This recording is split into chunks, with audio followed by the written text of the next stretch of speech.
The Latin name of this ancient plant and now infamous drug is Cannabis sativa. While this plant has been an integral part of mankind's history for countless years, you will not find it in the history books. It is a plant with two faces. On the one hand, it supplies us with hemp, whose legitimate uses includes clothing, canvas, and rope making. And, on the other hand, it is the source of cannabis, the illegal psychotropic drug. This is the story of Cannabis sativa, the plant with many, many uses. We are near Le Mans, in west of France. Hemp has been grown here for hundreds of years, for both domestic and industrial use. Farmers here still use the traditional method of processing hemp, known as water retting. The stalks of hemp are extremely tough and resistant to rot, which is why it was traditionally used for ropes and canvas. Once harvested, hemp is left to soak in water before it is laid out into the fields to dry, so that the tough fibres may be more easily separated from each other. Even today, hemp fibres are broken down by hand, although an experienced hemp breaker can break from 100 to 200 pounds of hemp a day. This method still adds to the production cost.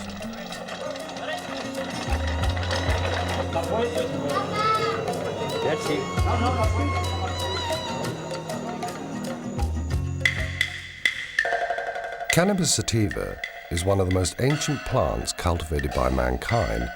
Hemp processing was already developed in China 8,000 years before Christ was born. Hemp was first harvested for its seeds, a rich source of amino acids used for food.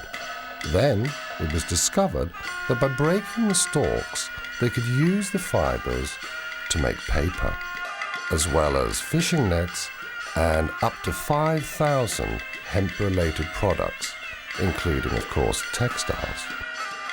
The ancient Chinese called their country the land of hemp and mulberry. Mulberry leaves were used to feed silkworms, from which was produced the precious silk that only the rich and powerful could afford. Everyone else wore hemp clothing. Hemp is called ma by the Chinese, literally meaning plant with two forms, male and female. Hemp was also the first crop to be grown for use in war. The Chinese had originally used bamboo to make bowstrings. Then they discovered that the hemp fiber was stronger and lasted longer. Imperial decrees ordered that certain areas of the land would be exclusively used to grow hemp. An ancient legend says that hemp paper was discovered by Sai Lun, a scribe and eunuch of the imperial court. To publicize his discovery, Sai Lun pretended to die. He ordered that hemp paper should be burnt around his coffin. Then he arranged his own apparent resurrection and attributed it to the properties of his new invention. Ever since, hemp has been an integral part of the Chinese funeral ceremony known as Wu Fu, or the 5 levels of mourning. This code lays down, among other things, that the family wear different hemp clothes corresponding to their relation with the deceased. The Chinese jealously kept the secret of papermaking for centuries. It wasn't until the 5th century that this knowledge was passed on to other countries, finally appearing in Europe in the 8th century.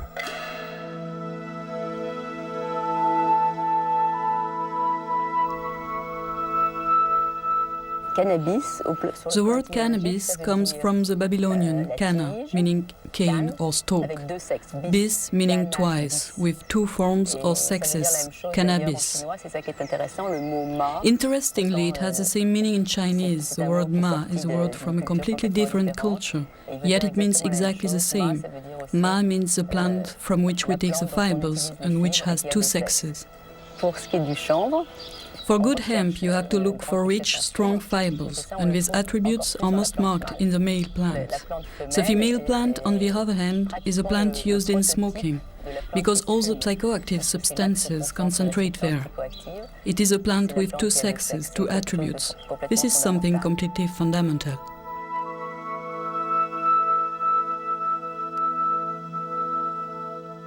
Cannabis has been used medically since the year 2800 BC, when Emperor Shen Nung founded the science of Chinese medicine. Wounds sustained in battle were bandaged in cannabis leaves. Today, doctors across the whole world are asking for the right to use cannabis as a treatment for pain, especially for cancer and AIDS. I'm a cannabis user. I've been using cannabis since I was approximately 9 years old. I've had cancer 10 times. It first occurred in my spine when I was 2 years old. I had a spinal fusion which fused my first 5 vertebrae together. I went on to have it from 2 to 10, 9 times in 8 years. It occurred once again when I was 15. We treated it with radiational therapy. Through the years, I've gone through radiational therapy, chemotherapy, and numerous forms of surgery. And I stumbled upon cannabis once after radiational therapy use. It alleviated my dizziness and nausea, just the secondhand smoke, and it also increased my appetite. And right now, I go around the world and I try to teach people about cannabis and its benefits and its usages, because I found it so beneficial in my situation.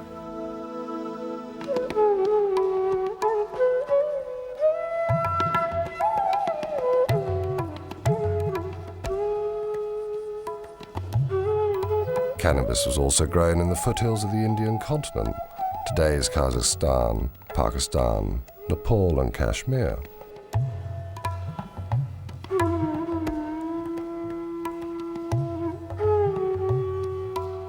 Having gathered the hemp harvest, Indian farmers used the water rotting process to break down the fibers, from which they made hemp flour, porridge or even popcorn. The seeds were also used for food and to make unsaturated oil.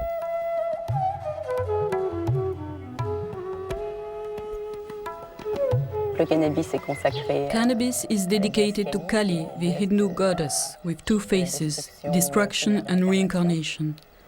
So cannabis has been completely integrated in religious life on the Indian continent.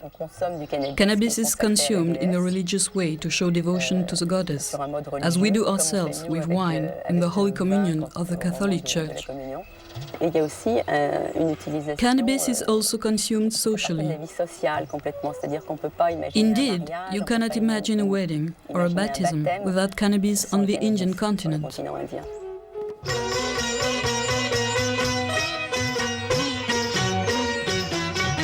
Hey man, try some of this. It's absolutely dynamite. Oh yeah?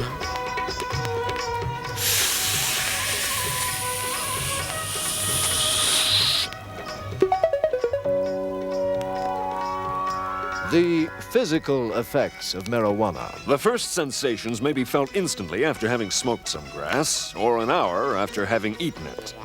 Usually, you creep slowly into a stoned condition, inch by inch, sliding upward, but if you've eaten it, the effects may come upon you suddenly and strike you full force in the middle of a word.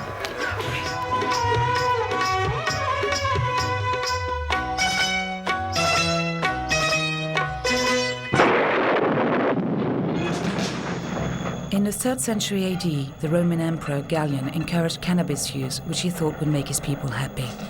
In a declining empire, the Romans turned increasingly to the Oriental gods, Mithras and Zoroaster. Christianity was gaining ground, partly because it incorporated elements of these Oriental religions, but not the use of cannabis. The Roman Empire really went to war on hemp. The Roman Empire provides a very good example of the importance, the strategic importance, one might say, of hemp in any society in history. The Romans had hemp arsenals either side of the Alps. They had one in Ravenna and one in Vienna. And the procurator of hemp was a very important position in the Roman hierarchy.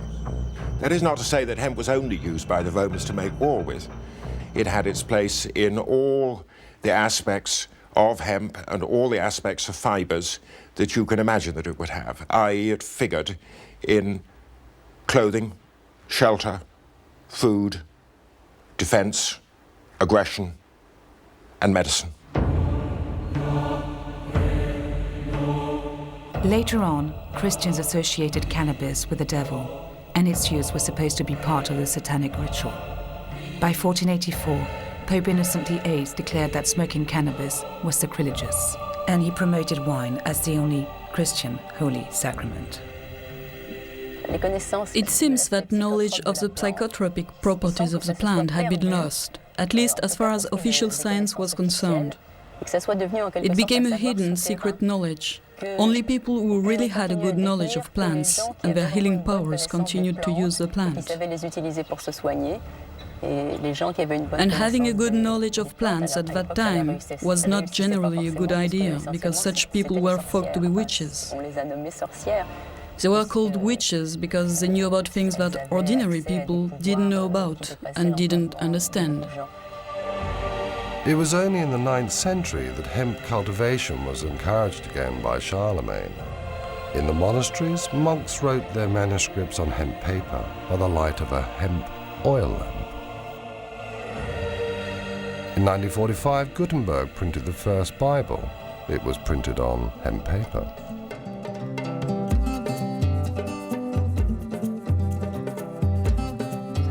Here we go. Viva la mota! What does that mean? Long live pot.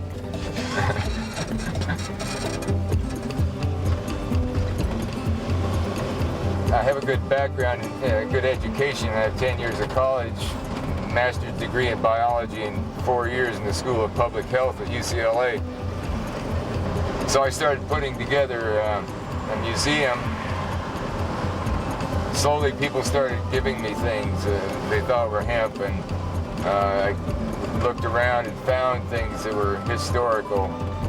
There was a can of hemp seed oil varnish here, and hemp Bible there that I've accumulated, 100-year-old flag, and so on. This is an ongoing educational process. I'm learning every day more and more things. People tell me things about hemp while I'm at the museum, so it's very instructive. My mother's a good example. When I learned the hemp stuff, I came to her and told her, and she says, no, couldn't be the same plant. I know what hemp is. She's in her 80s now. I said, sorry. And gave her the book, and she's a believer now.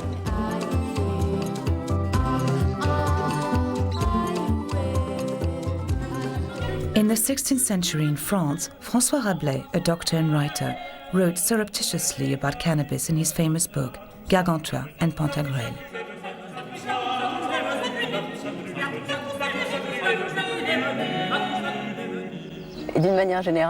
He appreciated cannabis so much that he called it Pantagruelion after his hero Pantagruel. Cannabis, for Rabelais, is Pantagruelion. And this plant has such wonderful properties, as he said, that if plants were to choose a king, in his words, a king of the woods, they would have chosen cannabis to be the queen of plants.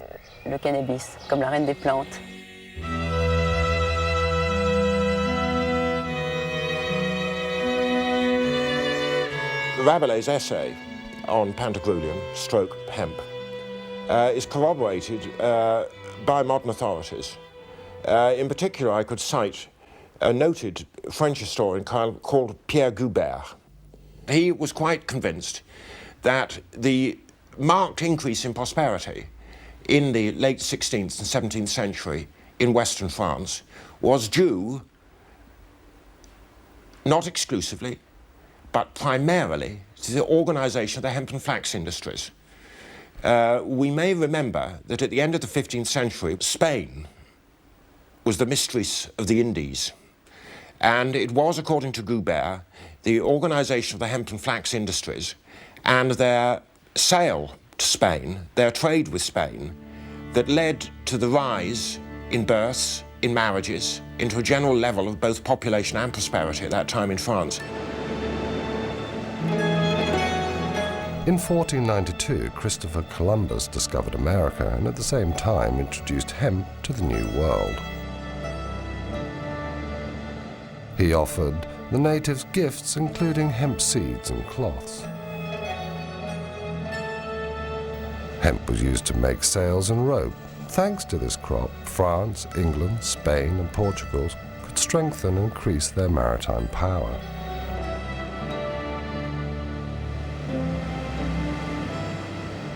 In 1620, the Mayflower brought the Pilgrims to conquer America. In the hold, it also brought hemp seeds. 100 years later, the first drafts of the American Constitution were written on hemp paper. The same paper was used in 1776 for the Declaration of Independence. Cannabis seeds were now also brought into America by the African slaves.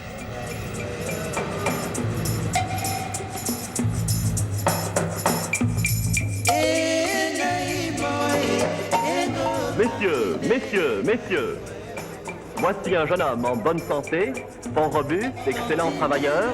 400 piastres. 500 piastres. 600 piastres. The Africans were captured in their own country to be used as slaves in America. They arrived without clothes and were given rough hemp clothes to wear. That was a traditional prison uniform.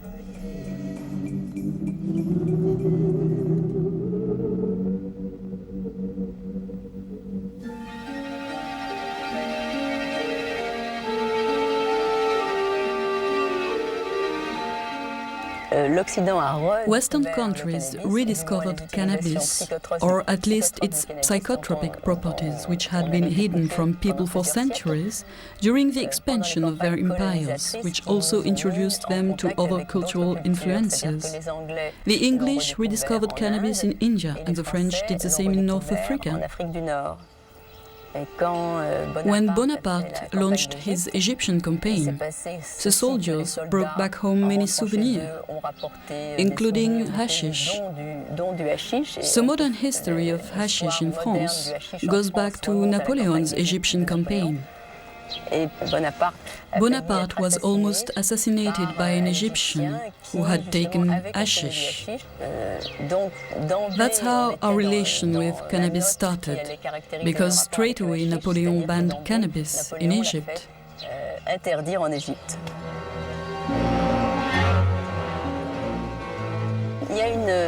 For a long time, there has been this theory in France. You can still hear it sometimes said, that the word assassin is derived etymologically from the word hashishin. But if you look closely at this theory, this is not a true derivation. Nevertheless, it has been used to discredit cannabis. What is interesting is that you can find the idea again behind the climbing myth. The West has often made such mental contortions in order to prove the real danger of cannabis.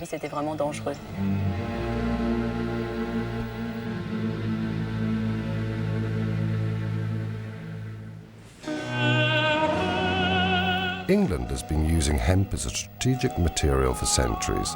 At the beginning of the 19th century, ropes and sails for ships were exclusively made from hemp, but 90% of this hemp was imported from Italy and Russia.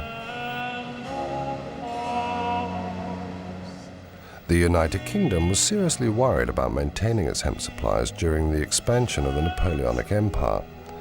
King George III of England decided to increase the cultivation of hemp and to develop its production in the seaports along the south coast of Britain.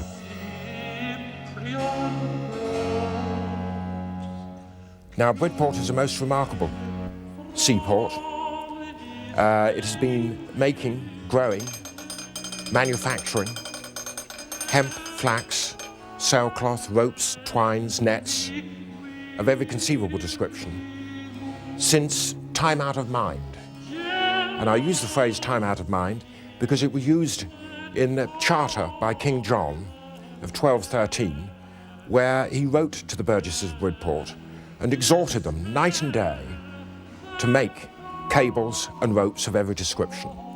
There were frequent wars with France, certainly from early medieval times, until, of course, Napoleonic Wars. And Bridport took part in that span of history. In 1803, the British Navy organised a blockade against France.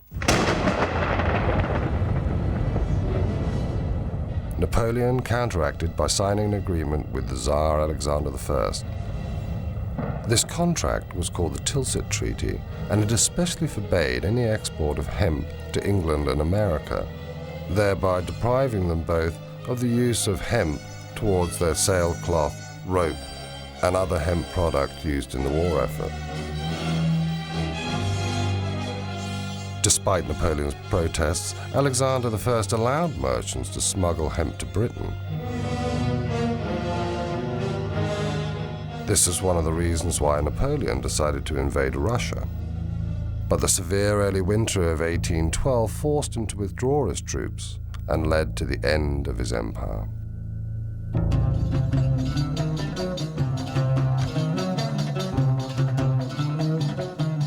In the early 19th century, in Europe, the mysterious East became the latest rage, as did cannabis smoking. The Oriental wave influenced styles of interior decoration, clothing, and travel abroad.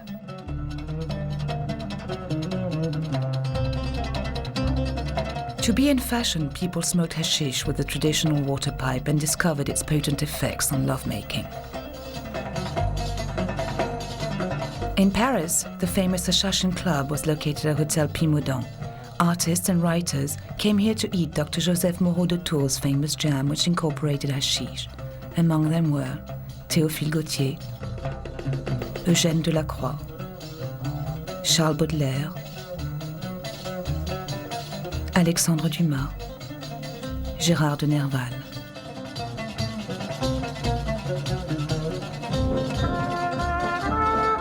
Queen Victoria also used hashish. She used tincture of cannabis, a popular method for alleviating period pains. She was also prescribed morphine or laudanum, another popular remedy for many complaints. In Amsterdam, cannabis, which had been imported from the Dutch colonies of South Africa since 1660, was smoked in coffee shops, a tradition that has survived until present day.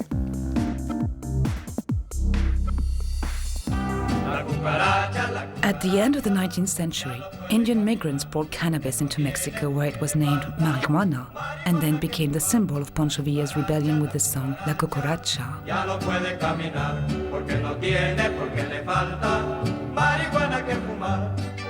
Mexican farmers on their side copied the Indian water retting process to prepare the fibers. They made every kind of product, from hats to bags and carpets.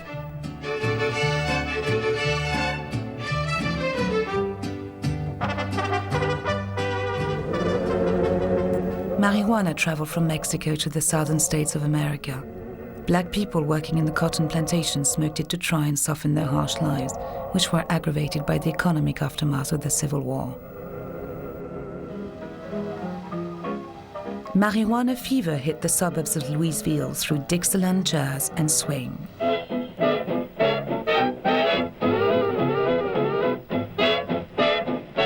Marijuana was known in America as reefer or grass.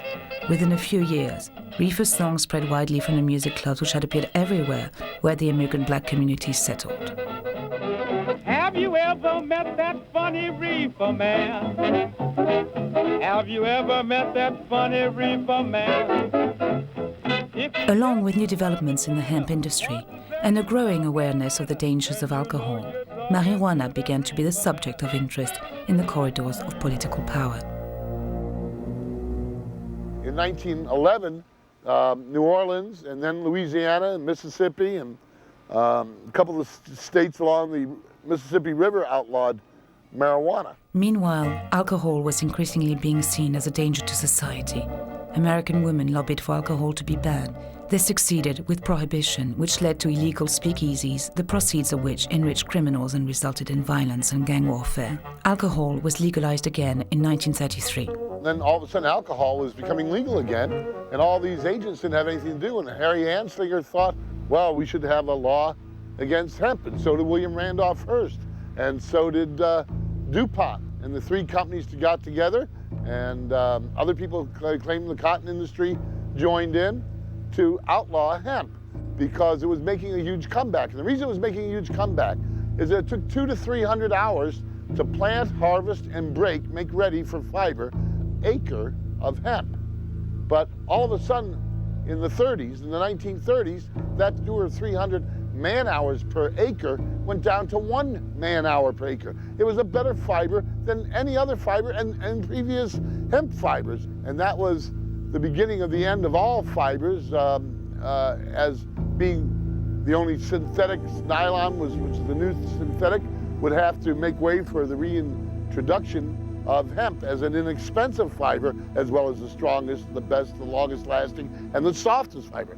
The government of the United States outlawed a fiber and forced the rest of the world to swallow it. They swallowed the outlawing of the #1 fiber on Earth for 10,000 years until the 1930s, and then they outlawed it completely. China, the hemp country, was part of the Japanese plan for military conquest. But in official Tokyo, seat of an empire which for nearly a decade has been governed by its stern and ruthless military caste, there is more activity, more secret comings and goings than in many a year. The little men who command the world's third largest navy see in the South Pacific the richest of all colonial prizes. The Philippines, a group of 7,091 Pacific islands which, still under the protection of the U.S. flag, constitute the only major hazard to Japanese plans for new conquest in the war year of 1940.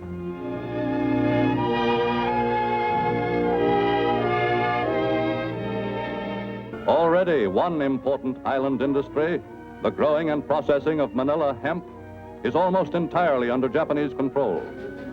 And within the past few years, by intensive cultivation, Japanese immigrant farmers have increased production of the one cash crop which has long been a virtual Philippine monopoly. The invasion of the two big hemp-producing countries, China and Philippines, was the start of hemp rationing. Hitler was also aware of the strategic importance of hemp, which was used in the making of canvas and ropes, both of which were an essential part of his war effort.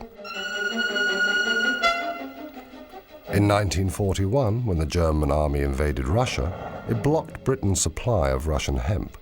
Germany managed to develop her own hemp production, but the cultivation of this fiber, which had become so necessary in wartime, was still banned in Great Britain.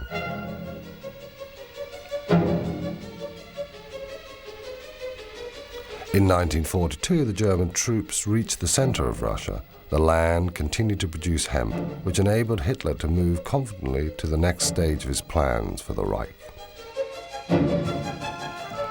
To safeguard its own supplies of hemp, Great Britain urged India to increase production.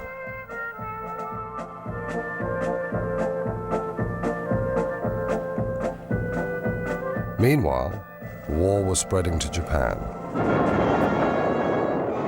Within little more than a year, Japan, successfully employing once again the deceit and treachery which had so well served her in the past, had taken the final desperate plunge. When Japan bombed Pearl Harbor, forcing the United States of America to declare war, Americans realized they were cut off from their hemp supplies. The U.S. Navy was totally dependent upon hemp for rot-resistant ropes for their ships and for many other components. The American government then decided to redevelop their hemp industry. Marijuana was legalized again and farmers received seeds. A propaganda film called Hemp for Victory was then made to encourage this war effort.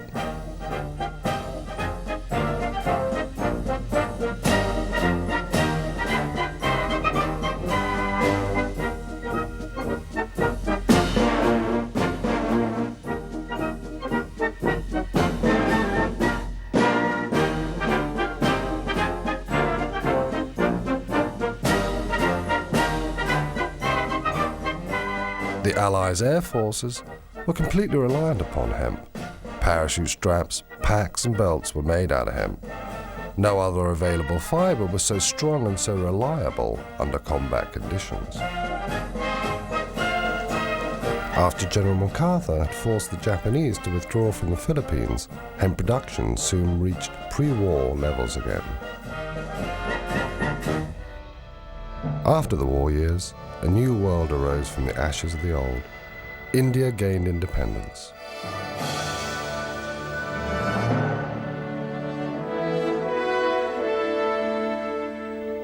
Thanks to automation, India doubled its hemp production and increased its exports to America and the rest of the world. In peacetime, the United States once again banned the cultivation of hemp and cannabis, but at the same time imported millions of tons of hemp during the post-war economic boom to supply its industries. For this is the port of New York, a sprawling pattern of activity covering more than 1,500 square miles. Its 650-mile waterfront, an ever-changing mirror reflecting the work of the world and its needs and tastes. Grain from Canada, and fish from Portugal and Norway. Tires from Akron, and hemp from India.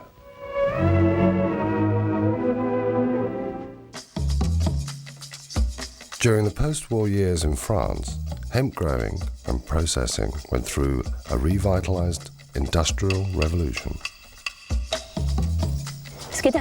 What is interesting to underline is the fact that in France hemp culture went on in spite of American prohibition. While prohibiting marijuana in the USA, they prohibited hemp too, and so you couldn't grow it anymore. In France, hemp growing went on. France was a very rural nation at that time, and remained so until the 50s. They continue to cultivate hemp there today. What happened was that synthetic fibers went on to become a huge development. And even in France, in a country where hemp growing was still legal, hemp began to widely decline, until the hemp textile industry finally died at the end of the 60s. In the 60s, hippies began a worldwide movement calling for the legalization of cannabis. English and American rock stars encouraged people to smoke it. The Beatles, led by John Lennon, turned England on by singing openly pro-cannabis lyrics.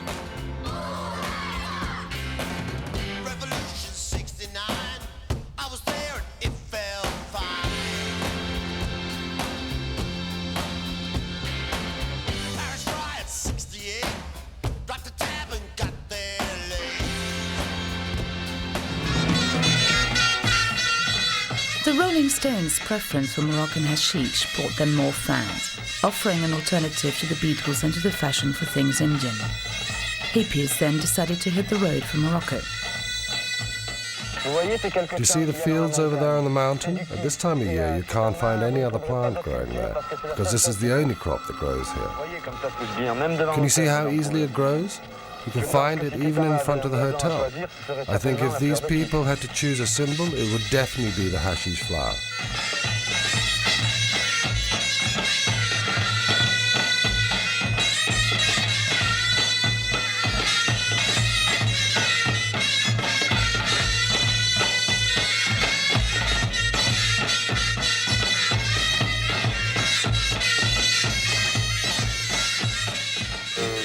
I think they grow here at least 10 tons of hashish a year, so there must be other people than hippies who buy it. In Jamaica, the Rastafarian religion advocated smoking cannabis. They called it Ganja. Herb is the sacrament of the Rastafari Church, and basically through studying the Bible, we understand that it's there for the healing of the nation. In other words, it can nourish the mind just as food nourishes the body. It's like a key that can open certain aspects of your mind. And the brain needs feeding just as the rest of your body does. But for me personally, it seems to tune you into a certain wavelength that you can't reach without it. Although I do understand that through certain meditations, one can achieve these heights without smoking herb or taking any other drugs. But in the 20th century, I personally don't have the time, so it's like a shortcut to get to this place to help you be creative.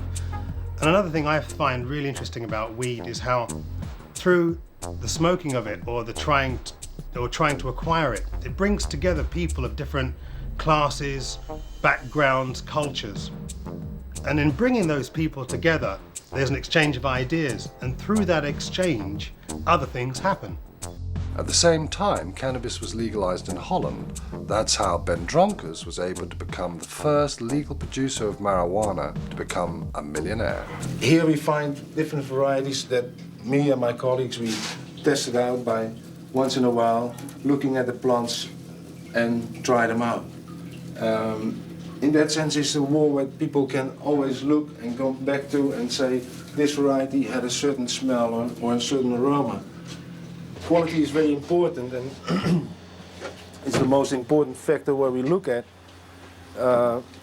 Always people think also about quantities of material you can harvest, and of course it's very difficult to have a balance. You find plants with very large, big buds, and you find plants with smaller buds.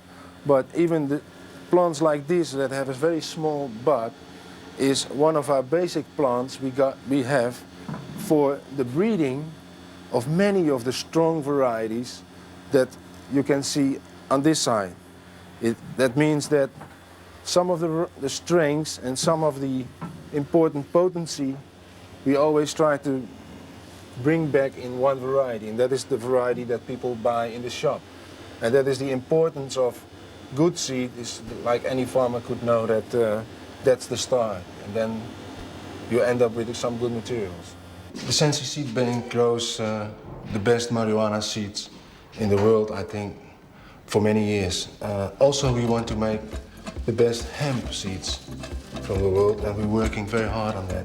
For that, we made a new company that's called Hempflex, and Hempflex produced in the north of Holland on this moment, last year, 140 hectares of hemp, and coming year we want to go to 1,500 hectares. That is the minimum we want to do, and for sure later on we will have to do more. From that material we have produced last year, we're producing on this moment just the raw fiber and the wood materials. It comes out like that.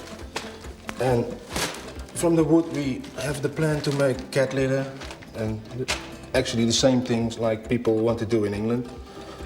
It's beautiful wood you can press from it, and also some composites like this, pressed from fiber and wood.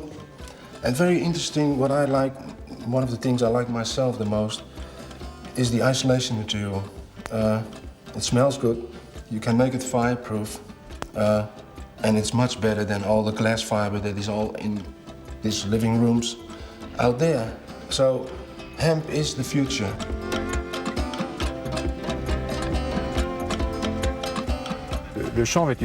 Hemp growing depends directly on contracts. We have to sign first a contract with an industrial society through our Hemp Producers Federation. At this point, it becomes possible to grow hemp. Hemp sowing is made each year around May, and you harvest it around the beginning of September.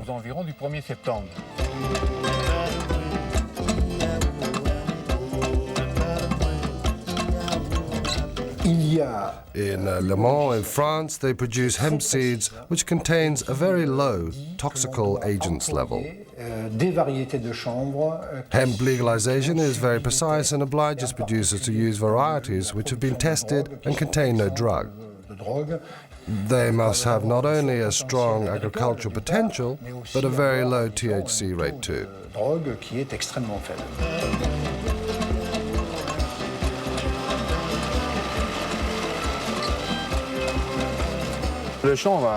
Hemp has a great industrial future.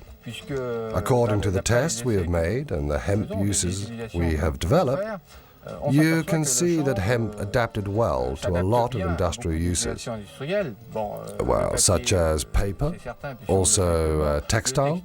Hemp textile has been made since the last century, up to the beginning of now the 20th century, and today we start to develop this sector again, and we hope to reach soon a top level.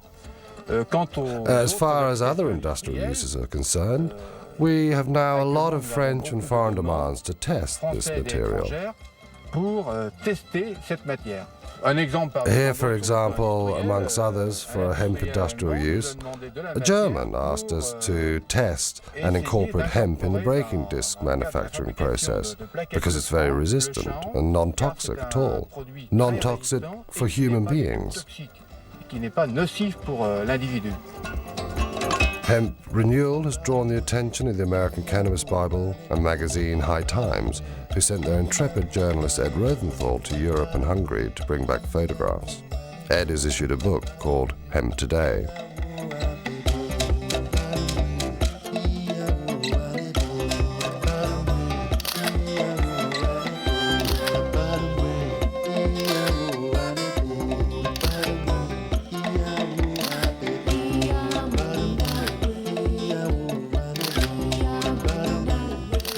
The hemp revolution had grown, and by 1992 the British media announced the first legal hemp harvest for 70 years in England. We're often asked whether people can get high from this, because obviously people see it as being cannabis, marijuana. We prefer to call it hemp. One of the things we had to convince the Home Office before they issued us the license was that we would be able to comply with current European law, which says that you must not grow varieties which have got more than 0.3% THC. Which is the cannabinol in the plant. And obviously we have been able to convince them with our trials in previous years that the varieties are totally safe. They have checked up on these crops, they've sent inspectors around, samples have been taken to check, and you can get no satisfactory effect from smoking any of this crop. Or if you smoke the entire 50-acre field behind me, you would get a very big headache that would do yourself no good at all. At the first International Ecological Festival in Frankfurt, March 1995, the green activists are successfully promoting hemp culture. The International Hemp Association was formed in 1992. We're based in Amsterdam in the Netherlands. And this group was formed primarily to facilitate communication between the various groups, sometimes factions, within the hemp world. We're a non-political organization. We try to be an impartial liaison between all sorts of factions involved with the cannabis world, whether they be involved with medical use, textile use, oilseed use, any of these various uses for hemp. Near the conference, a commercial exhibition shows the possible benefits of hemp and cannabis. Since the legalization of cannabis use in March 1995 in Germany, hemp has become fashionable in the small world of the ecological producers of this country. It's 100% natural cosmetic done of the basis of hemp oil. For example, we make this shampoo. It's a composition with hemp soap and the hair balm that they use it in combination with the shampoo, the best results gives. We have a perfume since more than 1 year in the market, a lip balm, care cream, and the soft soap. A real fashion began with the issue of this book on hemp. Hemp has become so popular in Germany that the market today is very good for us. Some of our textiles come from Eastern Europe, from Hungary, Romania, very few from China because we are not yet satisfied with the quality. And we have also our own textiles directly produced here in Germany. I hope it will soon be legal to grow hemp in Germany, because a lot of European countries already do it. We still have a very strong bureaucratic system in Germany, and for this reason we are not yet allowed to grow hemp. But I think hemp growing will soon be legalized here too. E-Pollution attempts to get more hemp grown, produced, and sold all around the world, and we do that in a variety of ways. Our pride and joy, the project that we take the most satisfaction in, is the development of the first hemp jeans, the first 100% hemp blue jeans since Levi Strauss first made them in the 1860s. Hemp seeds and oil are increasingly used in cooking. In Switzerland, a cookery bestseller includes 22 recipes based on hemp.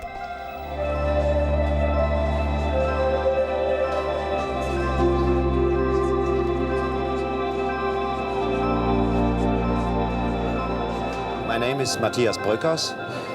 I'm a journalist and writer, and I edited Jack Herer's book, The Emperor Wears No Clothes, in Germany.